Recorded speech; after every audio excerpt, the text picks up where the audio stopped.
it's Sheila.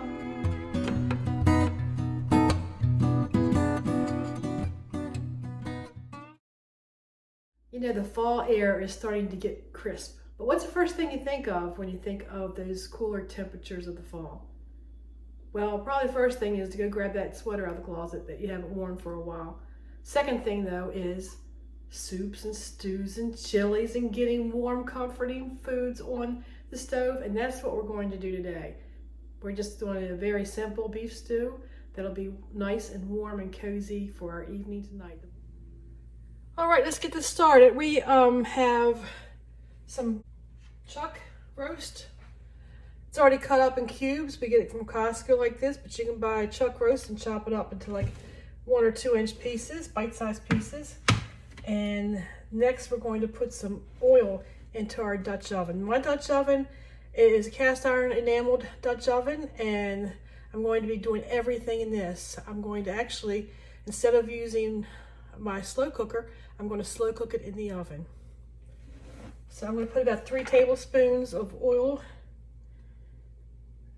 I'm just going to salt and pepper the cubes. Just going to give them a quick toss to distribute that salt and pepper everywhere.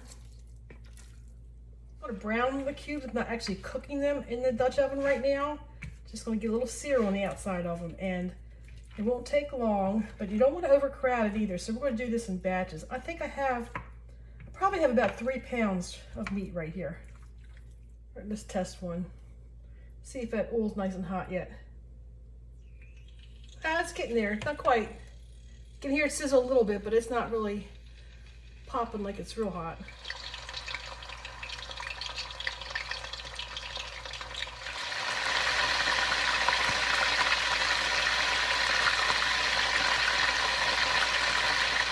Yeah, there's nothing better on a nice chilly day than a big old pot of beef stew. And so that's what we're making today. And I've already got all the beef cubes browned up, and they're just sitting over there resting a little bit for me while I get my vegetables done. So first I'm going to chop up some celery. I got 2 stalks of celery. I've got 4 carrots that I'm going to peel and then just slice them up. I've got an onion I'm going to chop. This is a rather large onion, one of these nice big Spanish onions.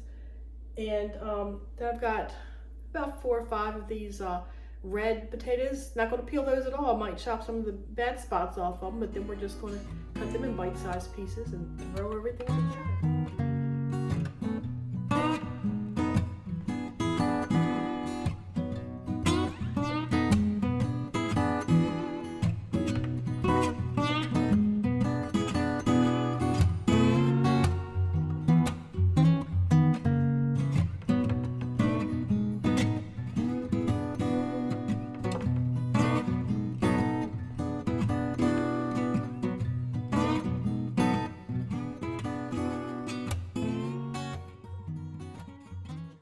Alright guys, we are back at the stove again. You can see I've cleaned out my Dutch oven. My ground cubed chuck roast pieces are sitting to the side waiting. But look, I've got a mess in my pan, don't I? That's okay. We're going to take care of that. First of all, we're going to add just a little bit more oil to the pan. And I'm just using canola oil.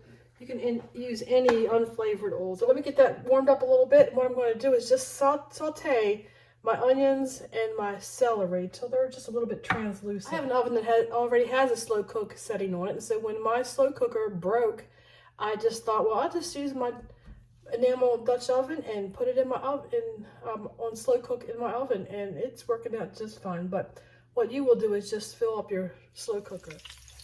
All right, my oil is nice and heated up. I'm going to add my chopped celery and my chopped onions, and we're just going to cook them probably about 5 minutes. Just to get them softened. And you can see as I cook, some of this brown from the bottom from cooking the beef is starting to release. Any of these vegetables that I'm putting in that you don't care for, you don't have to use. You can actually use whatever fall type vegetable you like. Like if you don't like carrots, but you like turnips or something like that, you can add that, or parsnips. I wouldn't use things like green beans. I would stick with like root vegetables. However, I am going to, at the end, add some peas. That adds a nice little touch to the beef stew. All right, oh, the onions are smelling so good. I'm going to add a little bit of seasoning right now. I'm going to add some more salt, about a teaspoon more salt. Add thyme, you can. I'm not going to add thyme to mine. I'm going to add a little bit of paprika. And I'm going to add a tablespoon of tomato paste. It doesn't have to be exact. Got some garlic. Now, I usually chop my own garlic, but I don't have any right now, so I keep this in the fridge just in case I need it. So I'm going to just put a heaping teaspoon of that in there. Let's get this all stirred together. Flour. Yeah, we got to add flour. I'm going to add about 3 tablespoons of flour. Just all-purpose flour.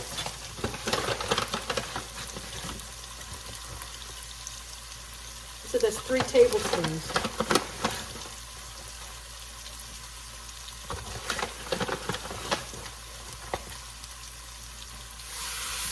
It's going to thicken up the veggies there and tight. You want to cook that flour out of it, flour taste. You don't want raw flour. You just want to, yeah, you can see starting to gather up here on the bottom of the Dutch oven, but as soon as I add my water, that's going to help it out. All right, we're starting to see the beginnings of my beef stew. Now, it calls for 3 cups of broth, but what I do is I use it better than bouillon, so all I do is put my 3 cups of water in, and then I'll add the better than bouillon into that, and it'll just turn into broth up all together in the pot. You don't even have to take an extra step to get hot water. It's already in there. Yeah, see, now I'm scraping up the bottom, those things that were sticking with the flour before. If you can't see it because it's underneath, but we can kind of see on the edge here. But it's all coming loose now with that water in there. Like I said, if you want to use just a regular you can use chicken or beef broth. That's going to be 3 cups. But I like to use this, the better than bouillon. So I'm going to add. Actually, you know what? I took out the chicken kind. Let me go back and get the beef. There we go. The beef is going to give it a more hearty flavor. If you don't like that hearty of a flavor, you can add the chicken instead. Give me a second. I just guess at this too. I usually do 2 or 3 of these big heaping tablespoons. That's going to give it a nice rich flavor.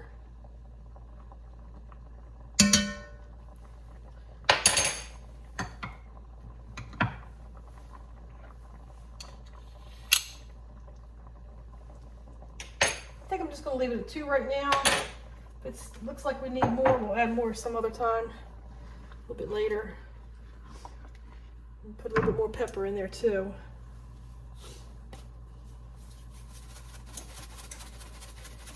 These seasonings are really just to your taste. If you like a lot of pepper, add more pepper. If you want to leave the salt out, leave it out. Now I am going to add some bay leaves, 2 bay leaves. These, actually, we grew these in our garden this year. First time we've had a bay leaf plant. So these aren't even dried, these are fresh off the plant. So we're going to add those in. They should give us some wonderful flavor.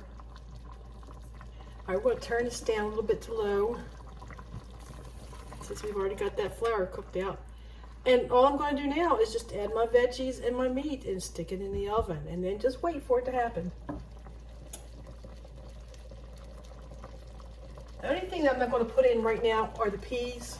They'll happen later, because they only take about 5 minutes to cook in this. So let's add the carrots that we chopped up. Here are the potatoes. You know what? I'm going to add my beef first, because just in case we don't have enough room, I've got a lot of beef here. I don't want to overfill my pot. What is your favorite fall comfort food? Do you guys like beef stew, or do you have something else that that I don't know about that I might be interested in. Let me know. We have several. We really like chili too. Put my potatoes in there.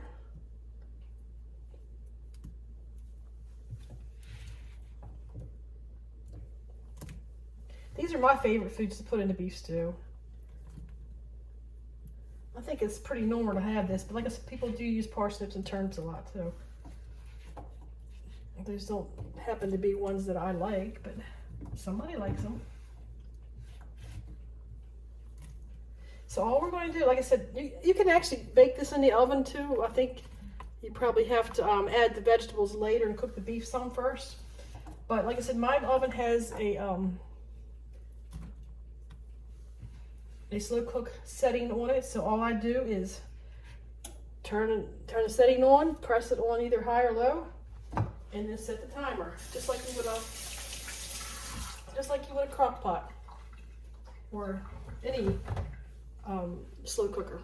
So, but I know that you can use your oven as a slow cooker too, so you might want to look online if you don't have a slow cooker and find out how long to cook and what temperature that you'll need to cook it at. All right, there we go. There's our beef stew. I'm going to put it in the oven and it's going to come out in about 5 or 6 hours, and we're going to have a delicious dinner tonight. Let's put the lid on it.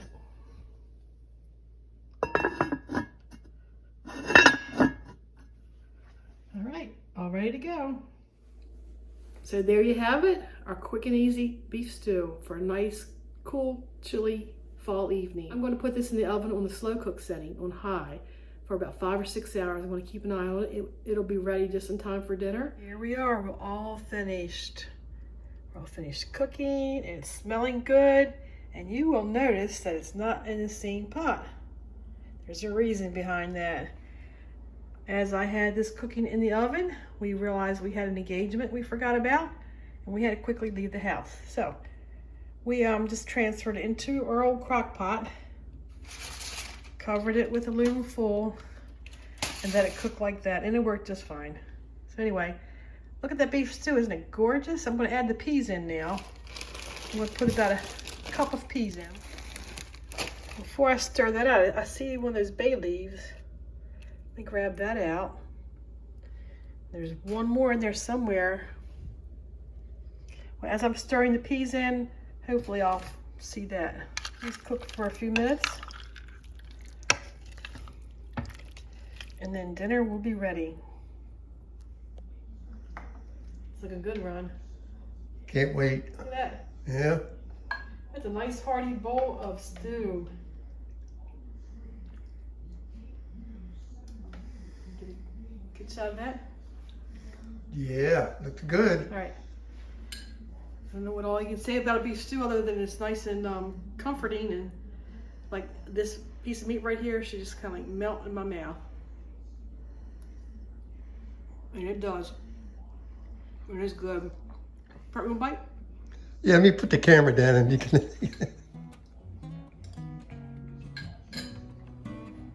Perfect. Perfect. Yeah, that's pretty good, isn't it? It's nice and hot. All right. Thanks for joining us. Hope you give it a try.